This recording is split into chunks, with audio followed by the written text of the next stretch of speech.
Sobat Lapan. Ya, kembali lagi kepada podcast 8. Kali ini kita bertemakan peneliti dan pengembangan dalam penelitian dan pengembangan. Pada kesempatan kali ini saya, Fadli Sabili, akan bertindak sebagai host. Dan pada sekarang kita udah ditemani oleh Bapak Heri Budi Wibowo. Beliau adalah peneliti ahli utama dari Pusat Teknologi Roket. Gimana Pak Heri? Terima kasih. Baik, selamat pagi juga Mas Fadli ya. Iya Pak. Salam sehat semuanya. Amin. Mudah-mudahan semuanya sehat. Ini kondisinya kan lagi pandemi ya.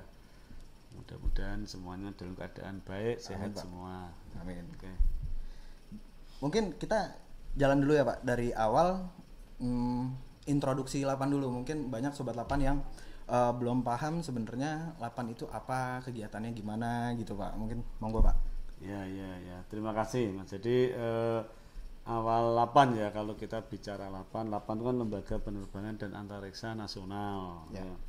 Sesuai dengan tupoksinya, Lapan itu kan menyelenggarakan Litbang Jirap, ya, penelitian, pengembangan, penelitian, pengkajian dan penerapan keantariksaan. Oke. Ya. Kemudian yang kedua, Lapan juga melakukan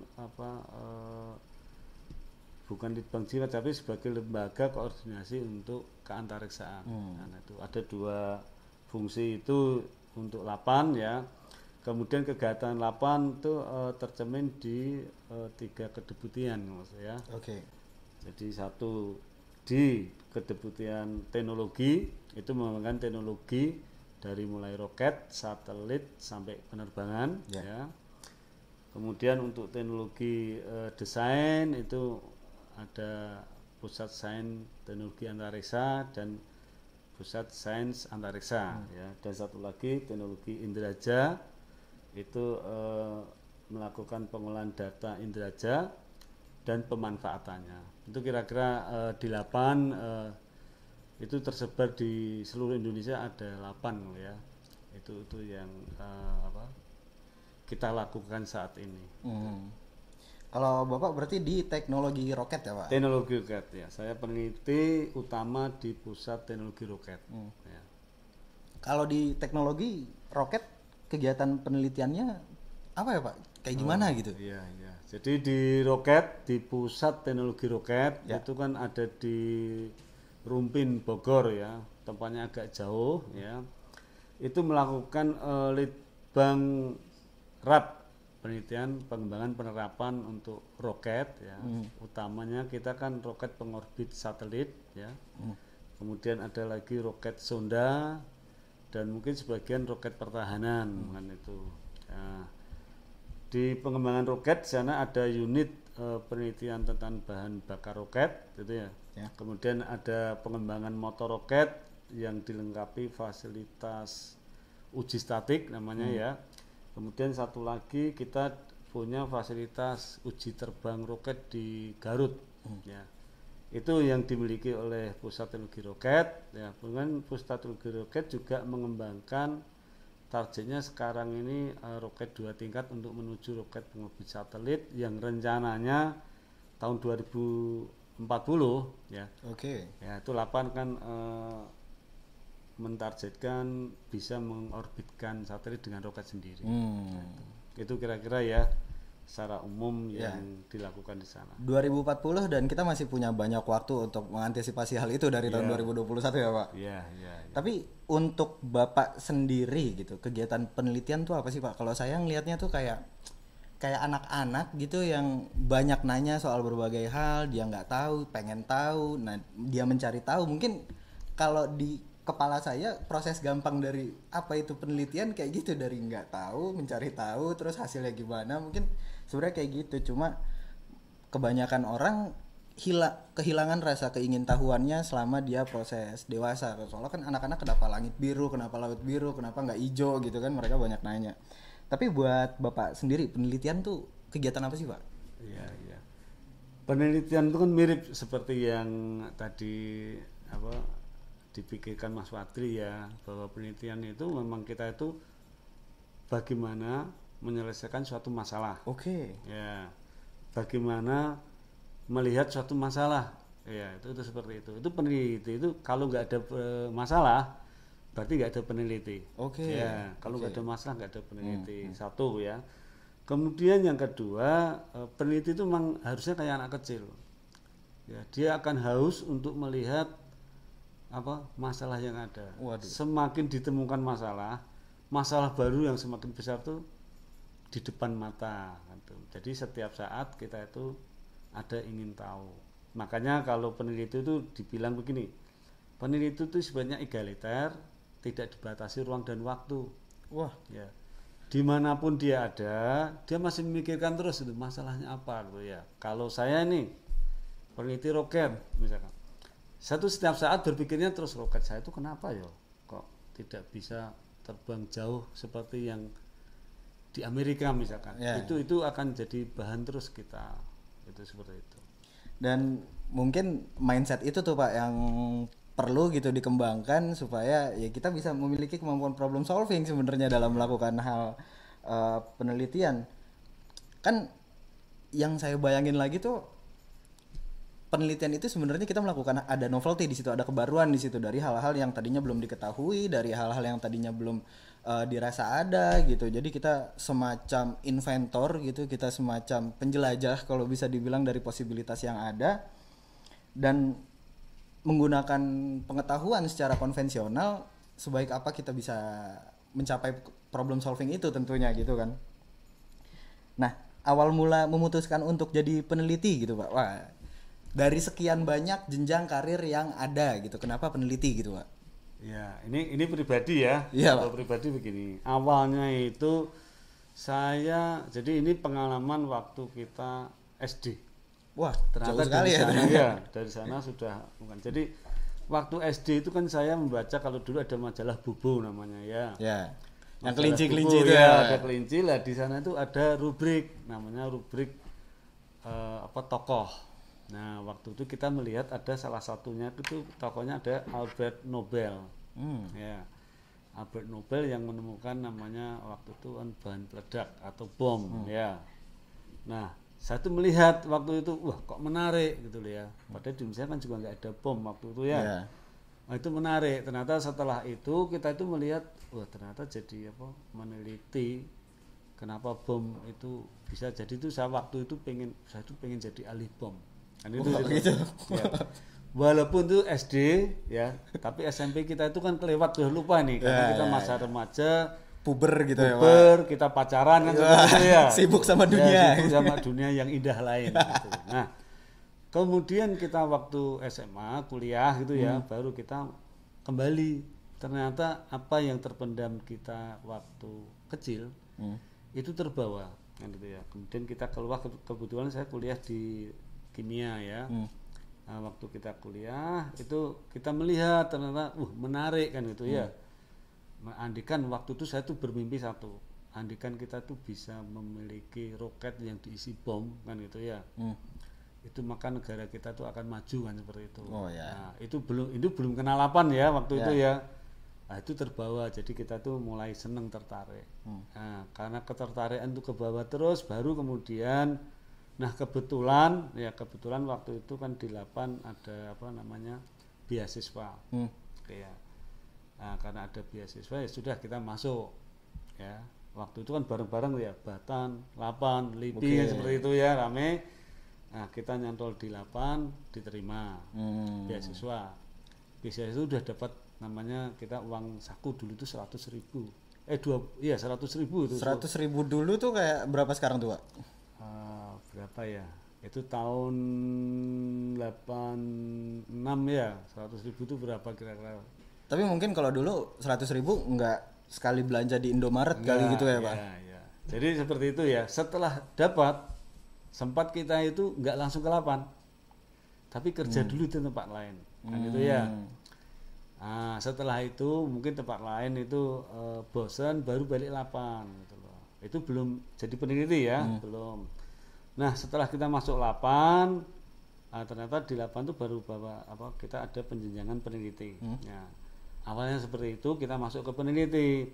Nah, kebetulan kok saya dapat di tempat apa itu kawahnya peneliti roket di Lapan yang jauh sekali ya. Artinya karena kita tertarik itu iklim yang ada tempat yang sangat jauh, kemudian apa fasilitas yang istilahnya apa sulit dicapai, itu tidak menyurutkan kita apa untuk apa melakukan apa kerja dan penelitian di sana. Nah, itu sampai sekarang makanya kita bisa jadi peneliti utama istilahnya itu ya, karena memang apa satu kita punya keinginan di dalam hati kita kan itu yang bisa mengalahkan yang lain. Wah, gitu ya, sehingga kita bisa bertahan sampai sekarang. Itu kira-kira ya seperti itu. Jadi dari keingintahuan dari waktu masa kecil gitu dibawa sampai beranjak dewasa, dan saya rasa perasaan dalam hati itu apa ya, passion mungkin ya kalau bisa dibilang ya. Betul. Jadi kalau kita lihat ya, peneliti itu yang jadi kata peneliti utama itu kan nggak banyak. Boleh dikata hanya kira-kira 20% ya dari total peneliti itu. Yang ditanyakan sekarang yang sampai di karir puncak pasti yang punya passion. Kan itu ya. Gitu. Nah, passion akan dibangun dari awal. Jarang yang hanya tiba-tiba masuk, itu jarang, pasti ada passionnya seperti itu. Berarti emang penting gitu ya kita menumbuhkan dan menyalurkan passion kita dari walaupun dari masa yang lumayan dini bisa dibilang kalau waktu itu SD ya Pak ya. Jadi lumayan penting gitu. Itu yang membuat kita bisa bertahan menurut saya itu. Karena kalau kita sudah di dunia kerja, kadang-kadang kan ada iming-iming yang lain ya. Oh, di sana lebih enak. Nah, kenapa kita tetap katakanlah dulu kan pegawai negeri itu kan gaji kecil Mas, ya. Gaji kecil lah gitu. Gaji kalau dulu itu saya ingat hanya 120.000 tuh.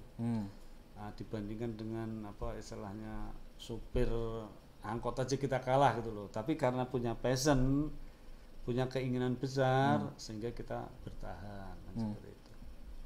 Kalau bisa saya bilang salah satu karakteristik untuk menjadi peneliti yang baik gitu ya, mungkin harus memiliki passion terhadap research materialnya gitu. Tapi kalau selain itu Pak, selain passion, kira-kira ada nggak Pak karakteristik peneliti? Mungkin Sobat 8 ada yang ingin menjadi peneliti sebagai pola karir kedepannya mereka gitu Pak. Ya, pertama itu ya orang ingin berkarir itu kan satu memang passion ya. Satu itu karena passion itu kan akan jadi spiritual dia. Ya. Kemudian yang kedua adalah tentunya memang karir kan itu ya. Kan ini kan tentang karir, bahwa kalau jadi peneliti seperti apa? Peneliti itu kan hampir semua kalau peneliti itu kan pegawai negeri ya. Nah, ada jaminan kan itu. Walaupun kalau sekarang secara kesejahteraan sudah lebih oke kan gitu ya dibanding waktu itu oke. Tapi paling tidak waktu itu kan pegawai negeri. Sekarang pegawai negeri mungkin grade-nya lebih di atas ya. Seperti itu. Kemudian yang ketiga itu iklim sebenarnya, iklim yang mendukung ya. Iklim itu ada dua, iklim internal gitu ya. Internal itu kan keluarga, kemudian apa saudara, teman gitu ya. Yang kedua iklim di kantor itu sendiri gitu loh. Itu penting sekali karena kita mendapat. Yang keempat adalah tantangan. Kita kadang-kadang kan mendapat tantangan nih ya.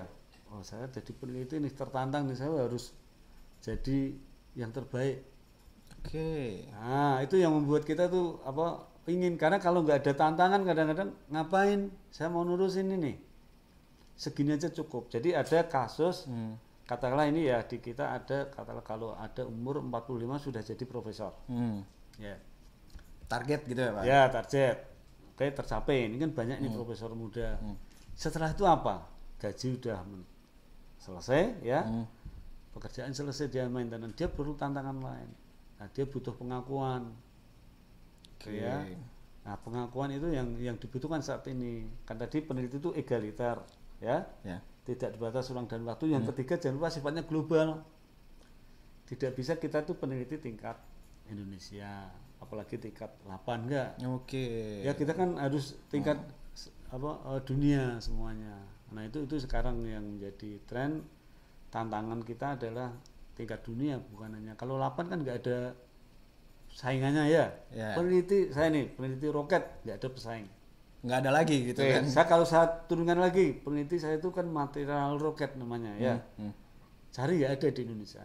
Jadi kalau cari temennya hanya satu gitu.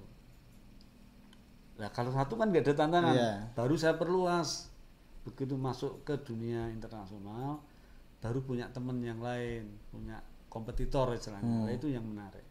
Kira-kira seperti itu. Iya lumayan menarik sih Pak sebenarnya. Apalagi masalah tantangannya itu. Saya pribadi nih Pak, pribadi. Tantangan terbesar saya ketika apabila saya ingin menjadi peneliti gitu ya. Ketika saya buka buku, banyak angka, banyak garis yang meliuk-liuk, simbol-simbol yang saya nggak pahami, ditulis dengan alfabet Romawi gitu. Mungkin baru tahap situ pun saya udah nyerah tuh Pak. Udah saya tutup lagi tuh Pak mungkin. Apalagi kan ketika kita ke dunia internasional, kebanyakan permasalahan yang mungkin sebenarnya mudah ya mungkin sudah diselesaikan oleh orang sebelum kita gitu ya. Jadi harus ada kebaruan. Menurut saya itu menarik tuh Pak untuk masalah tantangannya gimana Pak sebagai peneliti roket di Lapan. Iya, ya. Di Lapan itu tantangannya berjibun gitu ya. Wah, bahasanya berjibun ya. Tadi kan ada 3 atau 4 faktor. Yang tantangan itu yang satu terselesaikan kan passion aja ini. Iya. Passion itu diri kita sendiri ya. Iya.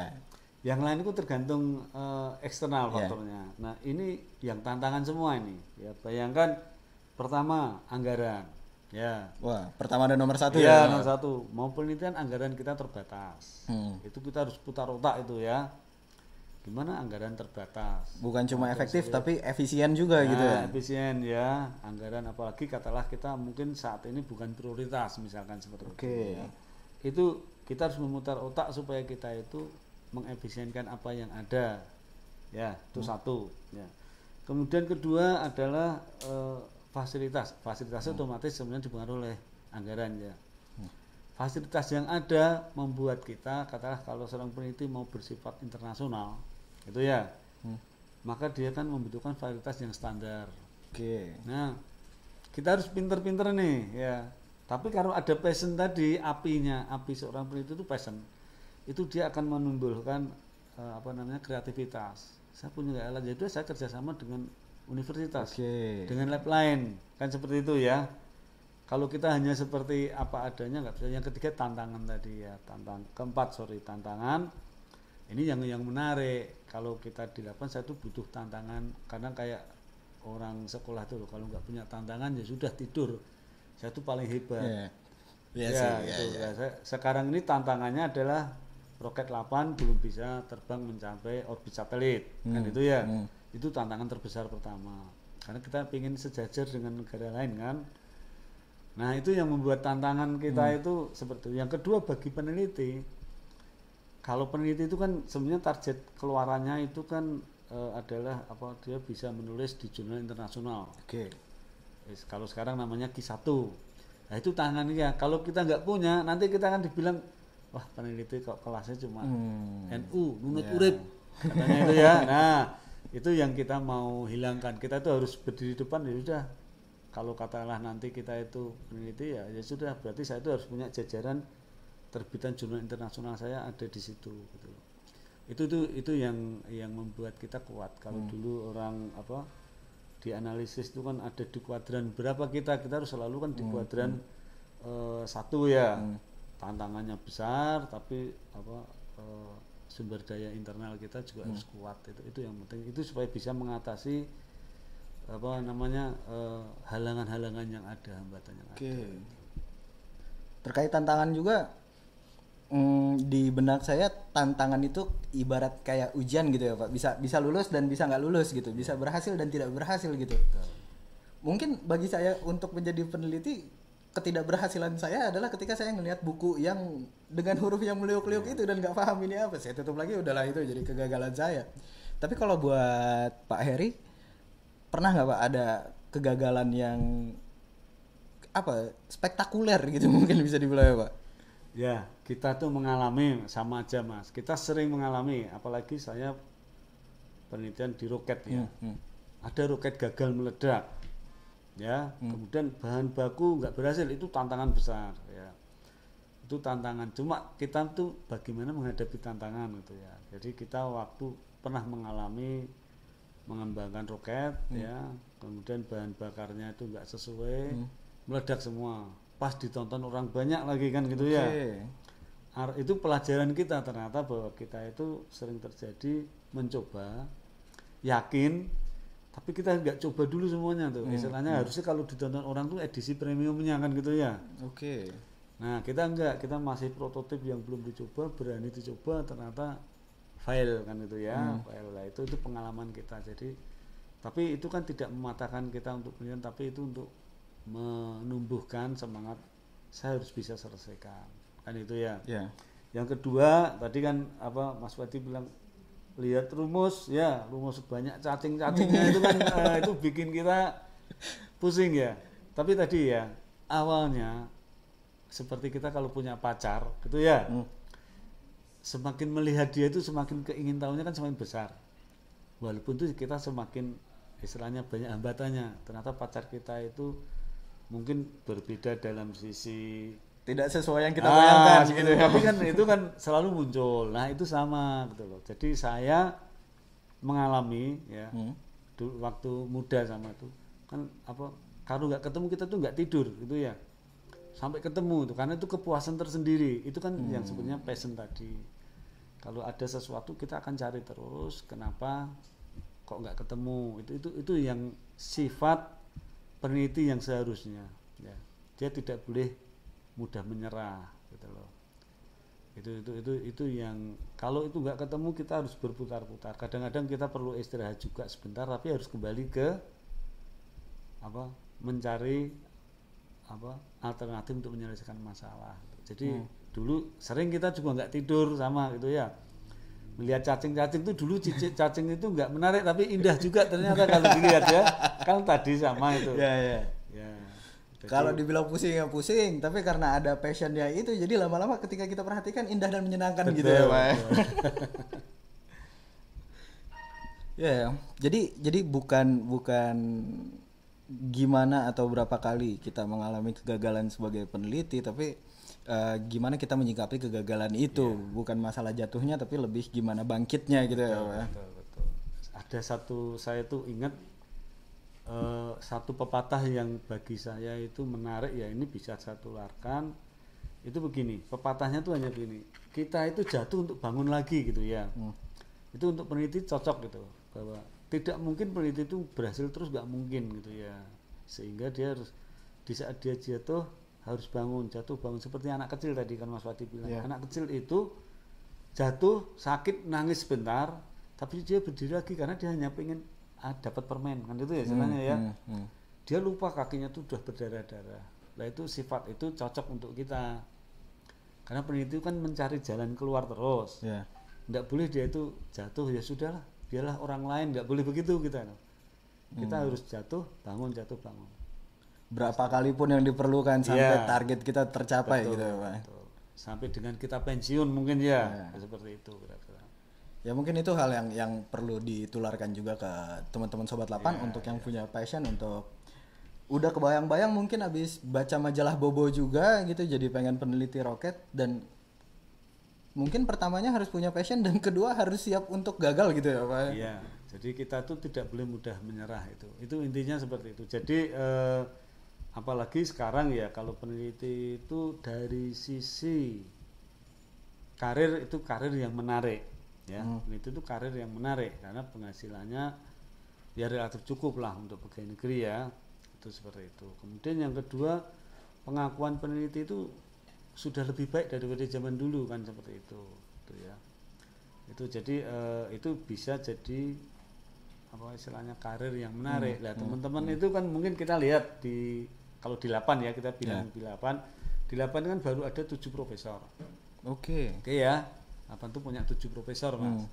Dari total pegawai hampir 500-an ya. Lebih saya lihat pegawainya bisa 1.500-an. Kemudian dari peneliti yang ada kira-kira peneliti 8 itu 200, profesornya cuma 7. Berarti kira-kira berapa persen? Oh kecil banget ya. 1% kan. Nah, hanya 1% dari peneliti yang 1 atau 2% ya yang jadi profesor.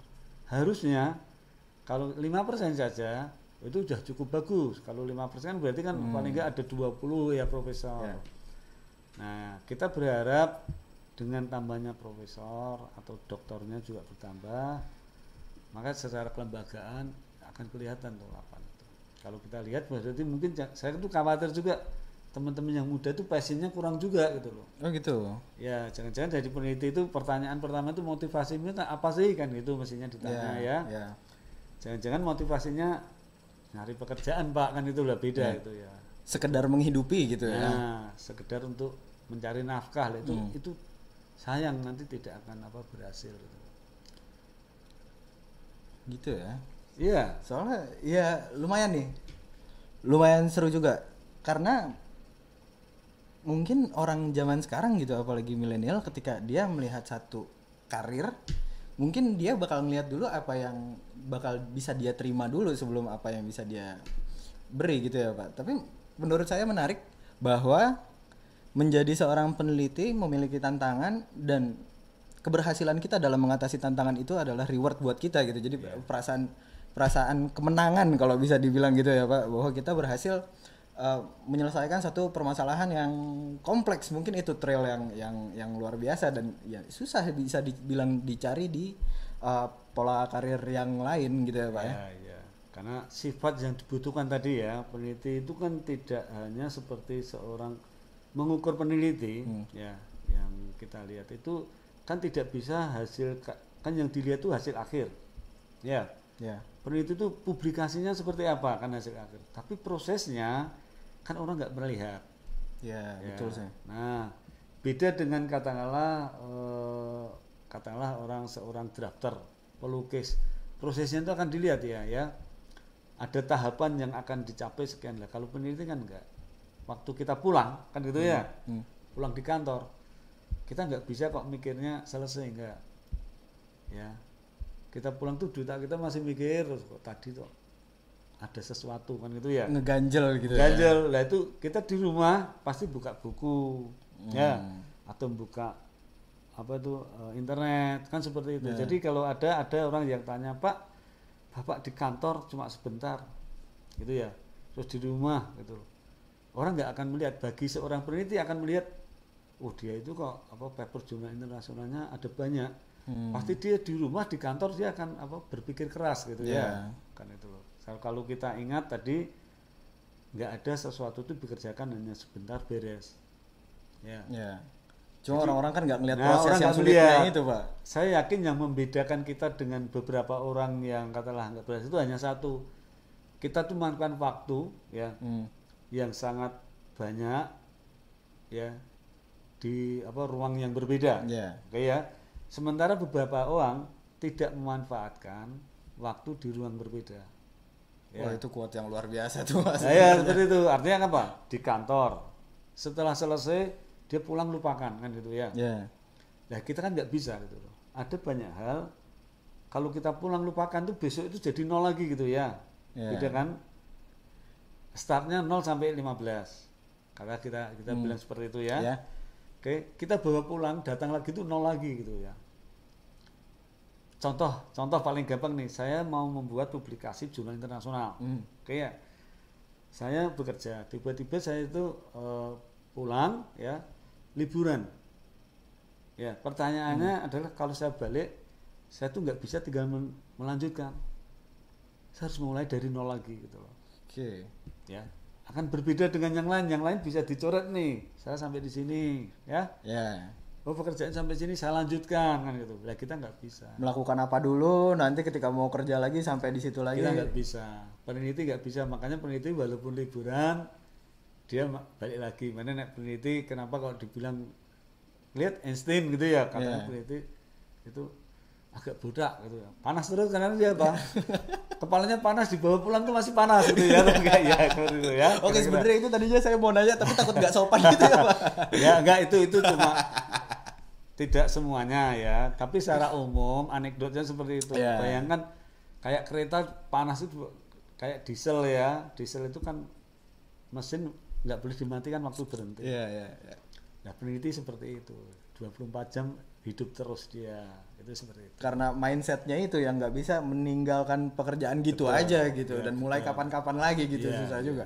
Soalnya sejujurnya nih Pak, jujur banget, dari berbagai media kalau dia menggambarkan seorang peneliti itu kemungkinan bakal pakai lab coat yang putih, jubah putih itu, terus kepalanya agak botak. Saya, Iya, saya iya. ngelihatnya kayak gitu kalau di Iya, berbagai iya. media penggambarannya kan kayak gitu ya. Tapi seru juga. Ya, itu filosofi dalamnya tadi. Iya. Ya. Itu karena sifat tipikal peneliti harus seperti itu, makanya penggambarannya pas seperti itu ya kira-kira gitu. Walaupun banyak juga peneliti yang fashionable banyak kan Ya. itu ya, seperti itu. Apalagi zaman sekarang ya Pak, udah Iya. ada banyak perawatan-perawatan, Betul, udah betul, ada betul. banyak media sosial, jadi lebih Ya, pandai ya. grooming lah ibaratnya gitu. Ada satu lagi mungkin kalau di 8 yang push rocket yang sifat peneliti yang sudah siap itu adalah apa? Dia itu berani mengambil risiko. Ada hal yang berbeda. Kenapa kita itu penelitian di bahan yang berbahaya? Ya, Oke. berbahaya itu punya risiko semuanya. Artinya kita waktu nyoba walaupun ada SOP tapi kadang-kadang kan itu risiko tinggi. Ya. Kita tuh bekerja di tempat yang berisiko tinggi. Masuk wilayah saja risiko tinggi. Bayangkan kalau itu di tempat roket, yang katakanlah kalau meledak bagaimana kan itu ya. Kemudian bahan bakar yang beracun, karsinogenik, itu kita walaupun SOP-nya bagus, namanya bekerja di tempat yang berbahaya itu harus berani. Kalau enggak kan nanti wah gimana? Takut kita. Enggak usah jadi peneliti lah itu repot. Nah, itu kita harus berani. Ada tempat-tempat yang memang berbahaya ya. Kalau kita bilang roket itu kan yang paling berbahaya di antara roket, satelit dan penerbangan. Itu yang paling karena sifatnya yang eksplosif ya, itu berbahaya. Gitu. Kira-kira itu.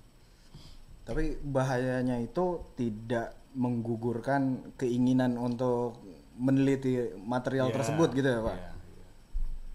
Kalau ini Pak, saya penasaran kegiatan sehari-hari seorang peneliti itu. Ini kan kegiatan penelitian itu bisa dibilang idenya kita orang tahu, tapi aplikasinya kayak gimana, apa yang dilakukan gitu untuk meneliti kegiatan sehari-harinya bingung. Jadi kalau boleh tahu gimana tuh Pak? Ya, kalau orang melihat peneliti itu kan dilihat pertama kalau lihat CV-nya hanya jumlah publikasi ya. Nah, publikasinya banyak. Pertanyaannya sehari-hari itu ngapain gitu ya. Gimana bisa jadi sebanyak itu gitu. Jadi peneliti itu pertama waktu dia membuat konsep pasti kan awalnya membuat konsep. Ya, saya itu punya project misalkan ya. Project itu seperti apa lah, kita tuh udah susun tuh semua time frame-nya kita bikin ya. Nah, kita itu time frame kita bikin semuanya itu ya. Kemudian kita selalu biasanya punya kayak catatan harian ya. Gaya peneliti beda-beda, tapi secara umum dia tuh udah punya grand design. Jadi pertama kalau kita itu mencoba, pertama saya itu besok mau bikin proyek misalkan ya, mau terbit di jurnal internasional. Oke. Kayak saya ngasih waktu misalkan 6 bulan atau 1 tahun ya, atau 2 tahun tergantung durasi kita. Lah selama itu kita sudah menentukan apa saja yang kita butuhkan ya, kira-kira itu seperti itu. Jadi sehari-hari ada 2 hal pasti. Satu, mana yang harus eksperimen kan itu ya. Kemudian satu lagi mana yang harus pemikiran kan itu, analisis kan itu. Nah, kalau yang eksperimen dia kan harus menentukan di laboratorium ya kan, di kantor, artinya itu pekerjaan yang di kantor pasti. Kemudian kalau yang analisis ada 2. Analisis itu adalah analisis yang harus pakai komputasi, kalau zaman sekarang komputasi. Yang kedua pemikiran ya, logik nalar. Nah, pekerjaan ini kan dia kan punya target, kadang-kadang gagal, kadang enggak lah. Kita itu memikirkan itu selalu. Jadi kalau kita punya catatan kecil, kalau kita bilang kitab kecil gitu ya, selalu saya punya kayak kitab kecil yang saya taruh sekarang di HP gitu ya. Sampai di mana gitu, harus balik lagi ke situ. Jadi kalau saya sekarang contoh ini, saya tuh mau menerbitkan di jurnal internasional Q1 tahun depan gitu ya. Nah saya hanya fokus itu, yang lain saya tambahan gitu ya. Saya harus fokus akan kembali ke situ. Misalkan saya udah bikinkan ini, saya harus cari referensi tentang A, tentang referensi B, ada masalah kata kunci yang bermasalah semua, ini kita cari. Nah kita sehari-hari seperti itu ya. kalau bersosial ya tetap bersosial kan itu ya normal. Kalau saya tuh punya motoran masih motoran kan gitu ya. Gitu. Ya, tapi waktu motoran ternyata kalau ketemu yang motoran tuh teman peneliti akan ngobrol tentang penelitian kan gitu ya. Kecuali pas komunitasnya bukan peneliti ya itu yang ngobrol umum. Tapi secara umum di kantor akan seperti itu. Kemudian di rumah kita selalu akan meluangkan waktu ya. Meluangkan waktu untuk memikirkan itu gitu loh. Jadi ternyata di rumah tuh kalau saya agak malam biasanya masih membuat konsep-konsep kecil gitu ya, ini mau kemana sih kan seperti itu. Jadi kita tidak bisa ditinggalkan begitu saja gitu ya. Nah itu kira-kira seperti itu loh Mas. Tapi kalau kita ada masalahnya nggak selesai ya, tadi saya bilang ya kita masih lembur-lembur gitu. Karena apa? Kalau sesuatu tuh masih mengganjal, kita kan harus nyari. Nah, belum puas gitu rasanya Mas. Itu hampir semua kalau kita ngobrol dengan teman-teman peneliti ya senior akan mengalami hal yang sama ya. Itu dia akan mencari, kalau nggak ketemu tadi loh. Nah kalau kita nggak ketemu kayak orang nyari barang hilang gitu loh Mas. Kita kan sering itu cincin hilang ya. Cincin hilang, akhirnya batu kata permata akik yang sangat kita beli mahal, nyarinya susah. Kita hargai. Ya gitu. Kita hargai, kita hilang kita kan sampai mau tidur nggak bisa kan gitu ya. Nah kita akan ngalami seperti itu. Kalau kala-kala tertentu kita tuh nggak tidur tenang gitu loh. Gitu ya. Jadi ketika di kantor melakukan eksperimen dan uji coba, setelah pulang dari kantor pun masih mikirin soal hal itu juga gitu. Pasti itu nggak bisa ndak, karena kita tuh berjalan terus sampai dengan target itu tercapai biasanya gitu. Kan kita membuat target ada yang 3 bulan mungkin 6 bulan kan itu ya. Nah itu bisa cepet. Tapi kebanyakan molor, jarang orang itu lebih cepat dari yang kita bayangkan. Kebanyakan mundur gitu ya. Nah itu seperti itu. Jadi kira-kira kalau saya bikin kesimpulan soal tips and trick teman-teman Sobat 8 untuk menjadi seorang peneliti, pertama harus punya passion. Itu harus. Kedua harus tahan banting gitu, nggak takut gagal gitu. Dan ketiga siap begadang itu banyak mikir di mana-mana gitu. Harus membuat tantangan. Wah, itu tuh. Kita tuh harus punya tantangan gitu. Kalau cukup gini ya, kalau peneliti kan ada 2 sekarang Mas. Saya pengen maintenance di sini aja katakan. Peneliti itu kalau mungkin di 8 tuh ya, ada yang orang saya peneliti cukup mudah saja lah. Bertahan di zona nyaman. Saya hanya maintenance selesai nih. Tiap hari yang penting saya badminton main gitu ya. Tapi dia tidak akan berkarir di puncak, dia butuh tantangan. Tantangan itu pertama saya pengen di puncak karir saya, atau saya pengen di lingkungan nasional internasional dikenal gitu ya. Jadi katakanlah kalau di Klik Peneliti 8 yang muncul pertama, kalau di 8 ini yang muncul pertama kan sekarang kan Pak Kepala 8. Itu kalau istilahnya di Webometricnya itu tertinggi Mas. Gitu ya. Kalau kita buat skala 0 sampai 1000, Pak Kepala itu 999,9 gitu ya. Nah, gimana ya supaya kita itu peneliti juga kalau Klik Peneliti 8 muncul nomor 1, nomor 5 kan gitu ya. Nah, itu bentuk tantangan. Jadi orang tuh butuh tantangan juga, dihargai, pride-nya itu pasti muncul ada gitu. Kira-kira itu. Jadi kalau ada pride berarti kita punya semangat juang. Kalau enggak ya cukup. Ada peneliti ya yang enggak naik-naik lama itu ya. Sampai pensiun hanya peneliti muda. Kan kita tanya, "Kenapa?" "Saya udah cukup kok, begini aja." Enggak pengen naik. Enggak lah, cukup dengan gaji yang segini saya cukup. Anaknya 1, nanti kalau SMA udah suruh kerja ya sudah, berarti artinya dia tidak punya faktor tantangan itu tadi. Faktor itu. Dia tidak ingin bangun pride, saya tuh pengen peneliti ya peneliti yang baik. Dan ya seperti itulah kira-kira. Menjadi peneliti yang baik, berkontribusi, dan nilai plusnya adalah masyarakat mengerti apa yang kita kerjakan gitu kan. Karena tadi ceritanya udah sampai eksperimen dengan high risk, bahkan eksperimennya dan sampai rumah pun nggak begitu tenang terlepas dari pekerjaan. Tentu ada apresiasi yang diharapkan gitu ya Pak ya. Betul. Sebenarnya terima kasih nih Pak. Ini udah menjawab semua pertanyaan saya, dan kami udah nyiapin beberapa pertanyaan dari Instagram dari Sobat 8 yang mau menanyakan apa sih ya pertanyaan yang ingin diajukan kepada seorang peneliti roket gitu. Ya, Nah, mungkin bisa saya mulai dari yang pertama, dari akun namanya Itadoridom. Untuk jadi peneliti roket kuliahnya jurusan apa ya? Nah, ini dari tadi juga belum dibahas ya, Pak. ya, Bapak ya, dulu ya. dari jenjang sekolah SMA lah ya, Pak. Sampai terakhir. Ya, ya, ya. Kalau ini kan pertanyaannya menarik, roket ilmunya apa aja? Iya. Ya. Jadi semua bidang ilmu teknik Hmm? ya dan sains itu dibutuhkan untuk pengembangan roket. Oh gitu. Ya, itu ya untuk pengembangan roketnya loh ya. Ini teknologi roket ini. Kenapa dari mulai bahan bakar ya itu butuh orang material, orang kimia, ya, orang fisika gitu ya, Mas ya. Kemudian dari sisi motor roket itu berarti orang teknik mesin gitu ya. Kemudian orang matematika itu pasti ya. Kemudian dari sisi pilot itu ya, berarti itu butuh orang elektronika, orang simulasi. Kemudian dari ilmu roket sendiri orang penerbangan, jadi hampir semuanya masuk, termasuk orang nuklir gitu ya. Kenapa? Karena kita ada analisis radiasi seperti itu. Itu hampir semuanya. Kemudian saya kan dari kimia nih, Ya. sehingga saya di material roketnya kan seperti itu ya. Itu. Jadi sebenarnya untuk Sobat 8 yang punya passion untuk jadi peneliti roket, punya banyak pilihan, tinggal memilih spesifikasi di bagian mananya gitu dia ingin berkontribusi dalam pengembangan roket gitu ya, Pak. Betul. Di semua lini bisa menjadi puncak peneliti roket. Oke. Ya, itu seperti itu ya.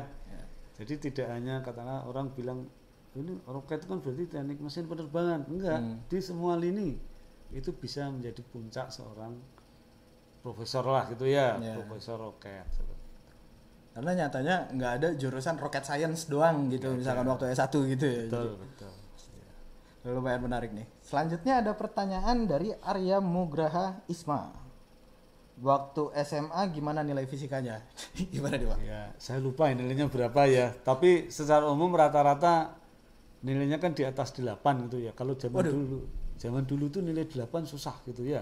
Zaman sekarang juga, Pak, saya nggak nyampe Ya, 8. ya. Jadi rata-rata nilai 8 lah. Kalau dulu kan saya itu kan masuk apa tuh universitas kan dulu namanya jalur PMDK ya. PMDK itu yang lolos tanpa tes itu itu. Dengan nilai rapot gitu ya? Ya, nilai rapot. Karena itu kan karena seneng. Karena saya seneng mungkin matematika itu nilainya bagus. Kecintaan akan sains. Ya, kalau orang yang seneng biologi kan nilainya kan bagus biologi gitu ya. Itu jadi awalnya itu seneng dulu gitu loh. Jadi tadi tahu seneng itu cacing itu indah. Nah, itu kira-kira seperti itu ya. Mungkin itu beda itu sama saya, Pak. Begitu ngelihat buka buku yang tebal punya banyak huruf Romawinya, banyak angka, Iya, tutup betul, gitu. betul. Jadi awalnya seneng dulu tuh. Saya kira banyak orang karena seneng keingin tahunya tinggi ya. Kalau keingin tahunya tinggi, jadi paling gampang kita melihat anak-anak yang apa ikut lomba karya tulis ilmiah ya. Kan ada itu anak SMP SMA. Dia punya keinginan tinggi pasti dia punya apa rasa itu calon-calon peneliti yang baik istilahnya itu. Oke. Yang tadi itu kecintaan akan sains. Ya. Menurut saya ini menarik, mungkin perlu digarisbawahi bahwa yang paling pertama senang dulu. Iya. Ingin tahu dulu, pingin bisa gitu ya. Bukan beneran harus jago gitu. Betul. Tapi harus pingin tahu dan mau belajar gitu sampai akhirnya dia ingin bisa gitu kan. Iya. Oke, keren itu insight yang baik mungkin buat sobat 8 yang lagi belajar dalam berbagai jenjang pendidikan gitu ya. Karena kecintaan soal materi kita sendiri itu nggak bisa dibohongin gitu ya, Pak. Betul. Selanjutnya ada pertanyaan dari imron.rosadi_17. Mengapa banyak percobaan roket yang gagal sampai meledak? Nah, ini kayak yang tadi nih, Pak, yang udah diceritain soal high risk. Mungkin yang tenar banget itu cerita soal meledaknya Challenger ya, Pak, waktu itu. Yang terakhir itu kan ada roket Rusia yang terbang sebentar terus jatuh turun ya, itu ada banyak sekali faktor lah. Itu challenge-nya para peneliti harus di situ gitu ya. Artinya, tapi itu sudah bagus, SOP-nya sudah ada, minimal resiko ada, kemudian kita tuh menyiapkan namanya supaya tidak terjadi istilahnya korban ya. Korban seminimal mungkin. Kan kita bilang semakin tinggi resikonya, berarti semakin tinggi dampaknya akan perlu berhasil kan itu kira-kira itu. Semakin tinggi manfaatnya gitu juga Pak. Ya. Selanjutnya ada pertanyaan dari Gi_Mina double A.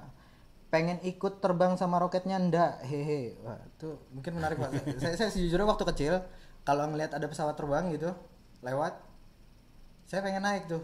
Tapi karena nggak bisa naik, jadi saya minta duit dong gitu kan. Ada keinginan untuk ikut sama pesawatnya gitu. Coba itu waktu kecil. Tapi kalau untuk Bapak sendiri gitu gimana? Seperti Pak? mimpi ya. Jadi sekarang kalau kita lihat ya di publikasi di media-media kan ada itu banyak roket yang menerbangkan astronot kan itu. Ya mungkin suatu saat pada masanya kalau kita sudah bisa menerbangkan pesawat ulang-alik gitu ya. Itu maka teman-teman yang tadinya mimpinya katanya lihat pengen naik akan jadi kenyataan. Cuma kapannya kita nggak tahu. Ya kan seperti itu. Tapi pasti suatu saat akan mengalami itu. Jadi biasanya kalau teknologi itu kan sifatnya global. Ya, saat ini Indonesia belum, tapi Indonesia juga akan membangun bandar ya, bandar antariksa. Ya, mungkin bandar di sana nanti ke depan kalau sudah besar akan menjadi tempat peluncuran roket berawak kemungkinan ya, tapi kapan tahunnya nggak tahu kita. Sama ada satu pertanyaan yang mungkin relevan, yaitu dari Yudi Stress. Pertanyaan pertama, kok Yudi Stress bangga ya? Yang pertama adalah kapan Indonesia punya bandar antariksa sendiri, dan kedua sejujurnya apakah Indonesia butuh roket sendiri? Ya, ini mudah-mudahan pertanyaannya bukan Yuli yang stres atau bukan pertanyaan stres ya gitu ya. Jadi kenapa Indonesia kan rencananya Indonesia kan mau membangun bandar antariksa itu di tahun 2040 itu ya, itu kan operasional rencananya sesuai dengan rencana jangka panjangnya 8 atau lembaga nanti BRIN kan seperti itu ya. Kemudian yang kedua, kenapa Indonesia butuh roket itu? Roket itu sifatnya kan dual use ya namanya. Satu bisa untuk roket sipil, dua untuk roket pertahanan. Untuk roket sipil karena roket itu mengangkut satelit ya, terutama satelit komunikasi yang mungkin kita lihat semuanya pegang HP saya kira. Itu adalah produk satelit komunikasi yang diluncurkan dengan roket dan itu ya. Kemudian yang kedua juga survei, kalau kita lihat survei untuk melihat kondisi bumi dan macam-macam itu kan semuanya pakai satelit yang diluncurkan dengan roket ya. Itu betapa pentingnya sekarang. Kalau kemarin ada bilang gara-gara HP itu budaya masyarakat berubah total. Nah itu salah satunya adalah roket. Kemudian kalau roket pertahanan, kita tahu, kita setiap saat baca mungkin di media ya bahwa yang paling hangat tentunya perang di Teluk itu ya, itu semuanya pakai roket. Itu kita lihat betapa pentingnya roket itu mengubah sistem peperangan yang biasanya orang dulu manual, sekarang nggak usah datang ya, pakai roket yang jaraknya ribuan kilometer. Dari yang awalnya ngelempar batu pakai katapult gitu, bentuk balistiknya sampai berubah menjadi roket gitu, bahkan sampai HP. Nah menurut saya ini menarik. Orang-orang sudah menggunakan fasilitas yang ditawarkan oleh teknologi roket, tapi mungkin belum tahu betul apa sih yang ditawarkan sama teknologi roket. Karena hemat saya dalam mengajukan pertanyaan ini dan pembentukan kegiatan ini pun pasti menggunakan fasilitas-fasilitas yang ditawarkan dari teknologi roket itu tersendiri gitu ya. Bentuk edukasi kepada masyarakat gitu ya. Jadi perlu ada exposure lebih mengenai hal itu supaya Sobat 8 bisa lebih paham soal fasilitas-fasilitas apa yang ditawarkan dengan teknologi roket dari perspektif peneliti gitu kan. Ya. Karena ada dampak langsung dan tidak langsung ya. Itu dari situ. Orang yang melihat pertama kan dampak langsung, selalu roket itu senjata gitu ya. Padahal ada dampak tidak langsung yang sekarang ini lebih mengena gitu loh. Tadi kan misalkan kita tuh pakai handphone, itu kan dampak yang tidak langsung tapi itu langsung ke budaya masyarakat berubah gitu ya. Jadi dampak positif dan negatif ada. Itu sebenarnya dampak positif itu banyak, yang itu yang belum di apa ya tunjukkan ya. Orang hanya melihat satelitnya, tapi bawahnya satelit harus pakai apa orang kan nggak pernah lihat sana. Kemudian dampak besarnya satelit itu seperti apa kan, orang melihatnya satelit hanya komunikasi, tapi kita lihat dampak HP yang kita bawa kemana-mana dimudahkan semua orang, itu kan karena satelit dan roket itu. Itulah komit 8 ya, ini kan peneliti 8 kan kenapa ada teknologi satelit, roket dan penerbangan gitu loh. Gitu. Apalagi ketika ngebahas soal roket, kita lebih gampang soal roket yang berawak gitu. Media pasti banyak publikasinya, kita banyak tahu, jadi lebih fokus ke sana. Tapi banyak hal selain itu sebenarnya yang sudah kita berkontribusi gitu dalam hal itu. Iya betul. Nah soal hal itu Pak, masih jauh nggak sih Pak kita untuk mengirimkan spacecraft berawak gitu, roket dengan awak manusia gitu Pak? Ya ya. Untuk itu tergantung negara ya sebenarnya. Seberapa jauh negara itu berkebutuhan itu. Kalau 8 saat ini kan fokusnya kan akan apa menguasai teknologi roket untuk ngorbitin satelit kecil ya, namanya satelit nano. Itu lebih banyak bukan untuk komunikasi tapi untuk surveillance kan seperti itu ya. Itu kemudian yang kedua, kalau untuk berawak kan 8 itu kan akan membangun Indonesia akan bangun bandar antariksa. Bandar antariksa itu seperti bandar laut sama ya, bandar udara. Kalau itu berkembang minimal tempat peluncuran roket-roket besar atau satelit. Kalau secara komersial itu menarik, itu bisa untuk penerbangan roket berawak, dan itu kan tidak harus produk Indonesia sendiri kan seperti itu. Namanya bandar ya, itu kan bandar itu bisa roket dari mana saja, satelit dari mana saja, operator dari mana saja, karena sifatnya global. Nah, seperti itu. Nah, kemudian juga yang menarik adalah kalau bandar ini menjadi besar berhasil, maka Indonesia nanti akan menjadi negara yang ikut terbawa secara teknologi, karena negara yang besar itu kan negara yang menguasai teknologi sebenarnya. Nah, itu yang diharapkan efek apa kontribusi 8 ke negara yang besar adalah di situ. Ketika punya bandar antariksa sendiri gitu ya, yang kita sudah punya target juga gitu kan. Betul ya. Jadi bisa dibilang menurut saya untuk teman-teman yang waktu kecilnya bermimpi jadi astronot, mungkin sekarang belum bisa gitu ya Pak untuk detik ini gitu. Tapi justru pertanyaannya itu tadi yang udah kita bahas, dalam passion menjadi itu kita mau berkontribusi apa? Hemat saya ketika lebih banyak orang yang berkontribusi secara saintifik di situ dan pengembangan teknologinya jadi lebih maju, ya itu akan menjadi langkah-langkah kecil yang bisa mencapai hal yang lebih besar gitu Pak. Betul. Ya, karena apa yang kita harapkan itu kan teman-teman yang punya mimpi ya. Mimpi itu kan ada dua Mas, yang jadi kenyataan dan gagal jadi kenyataan. Tapi kalau kita nggak raih, kita nggak tahu jadi kenyataan atau tidak gitu kan. Jadi teman-teman yang punya mimpi jadi astronot gitu ya, lah itu pasti dia ada dua. Satu, kalau dia mengikuti jalur peneliti, dia akan melakukan penelitian. Ya, karena saya mimpi saya kalau di 8, saya pengen 8 tuh bisa ngejar ke sana. Minimal dia akan memiliki kesukaan terhadap teknologi ruang angkasa. Nah itu ya.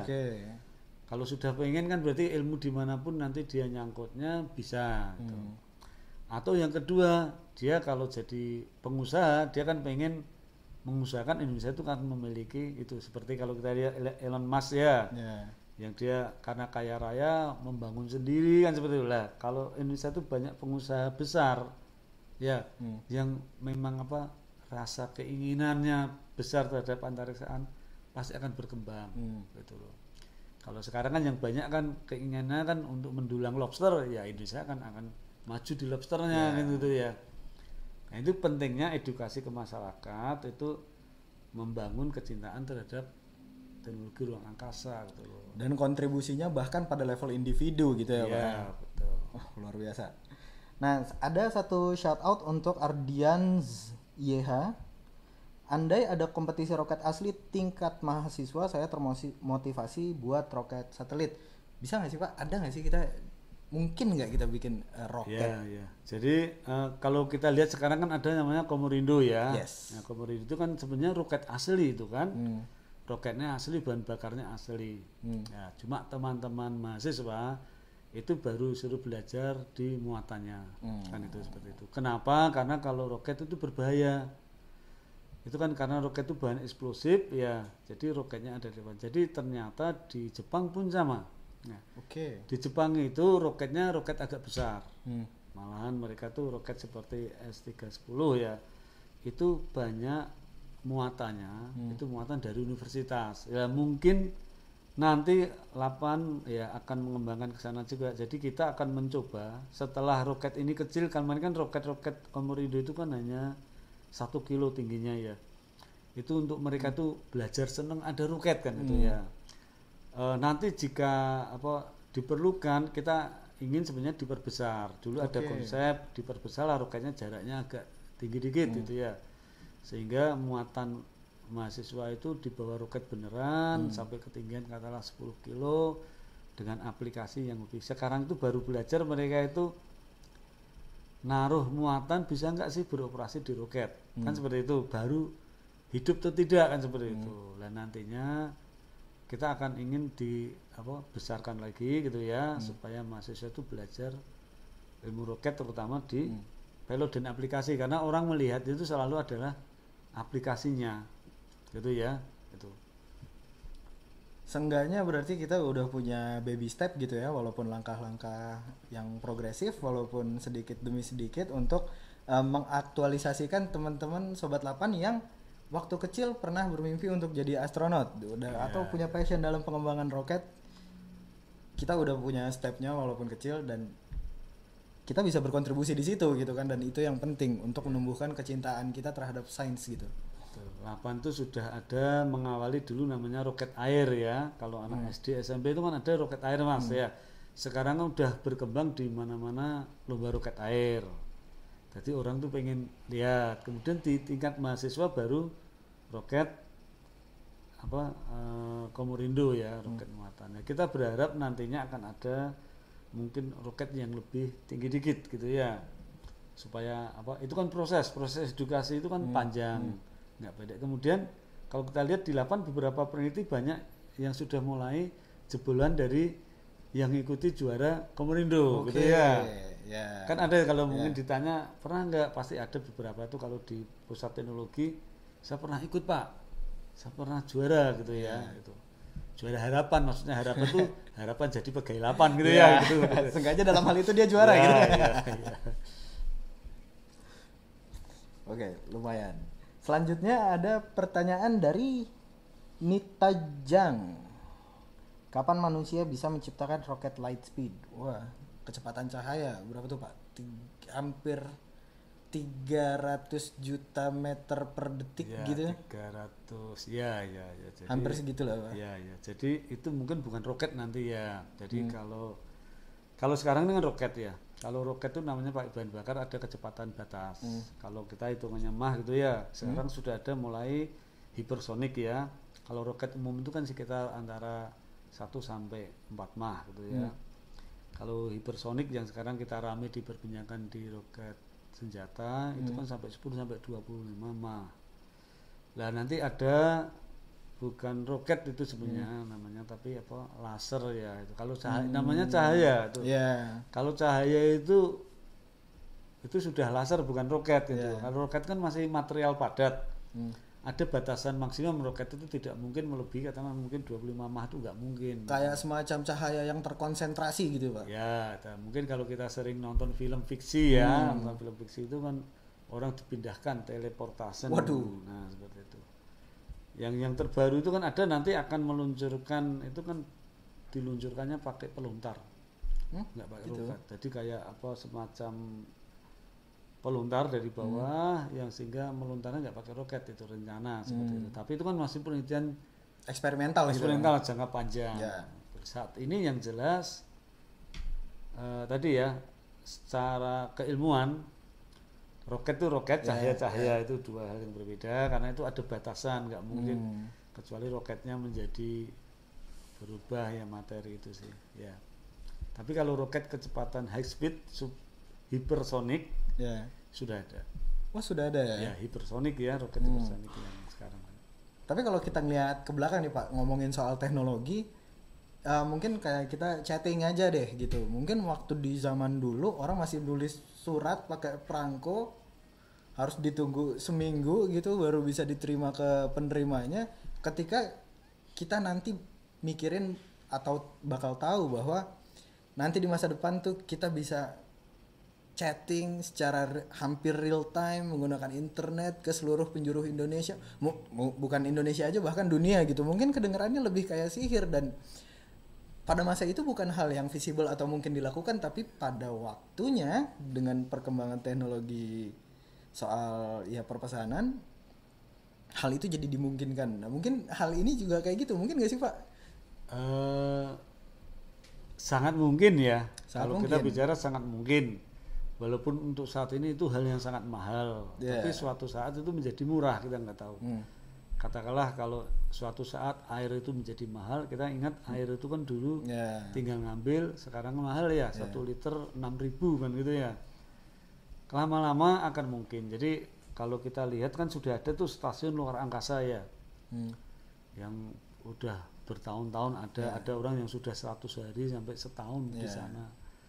Itu kan bentuk tadinya kan kecil ya, mungkin suatu saat akan menjadi besar, kita juga nggak tahu karena perkembangan teknologi itu kecepatannya luar biasa ya.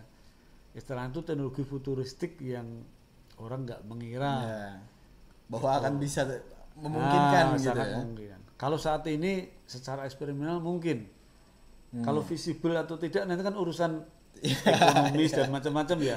Secara teknologi mungkin. Secara teknologi ya, secara di perhitungan matematikanya bisa mungkin, gitu ya Pak. Ya. Cuma tadi ya semua aspek itu harus dilihat.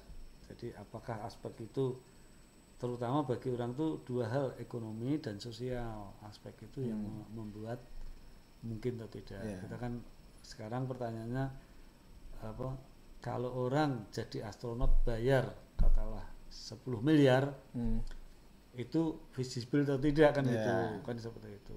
Tapi sekarang roket pesawat jet pribadi kan sekali terbang 1 miliar saja laku kan misalkan seperti itu.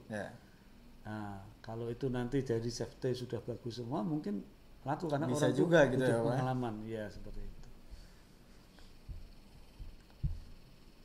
Soalnya yang saya tangkap adalah ketika ngomongin soal faktor-faktor eksternal harus ada kebutuhan dulu gitu kan.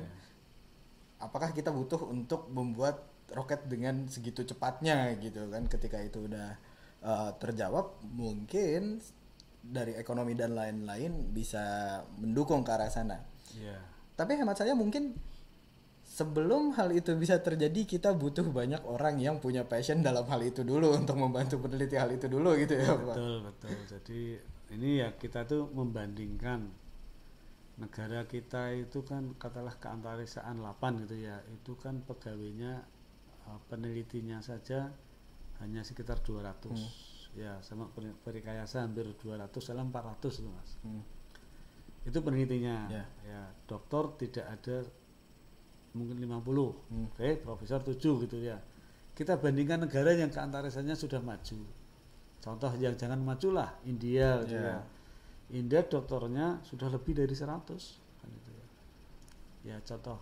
Kemudian pegawainya kan ribuan dia juga. Penelitinya kan ada lebih dari 1000-an. Itu contoh aja bahwa kemajuan otomatis signifikan dengan jumlah orang, anggaran ya. Nah, pertanyaannya kan nanti 8 mau kemana kan itu ya.